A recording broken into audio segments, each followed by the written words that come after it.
yaratmaq, nemət vermək, ruzi vermək hamısı Allahdandır. Fələ təcəalu lillahi əndədən və entum ta'lamun. Sonra nə deyir Allah Taala? Odur ki, deyib bunu bildiyiniz halda Allaha heç bir şey tay tutmayın, şərik qoşmayın. Fikir verin. Allah Subhanahu taala başa düşən başa düşməlidir. Tədəbbür eləyən başa düşən başa düşməlidir.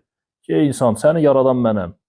Sənin üçün nemətlər verən, ruzi verən mənəm. Bunu bildiyin halda niyə gedib başqasına şərik qoşursan? Başqasına mənə şərik qoşursan deyir.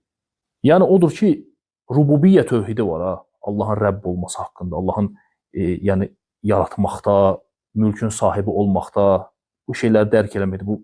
Bu insan bunu dərk eləsə, düşünsə, bu uluhiyyə tövhidini gərəkdirir, ibadət tövhidini gərəkdirir.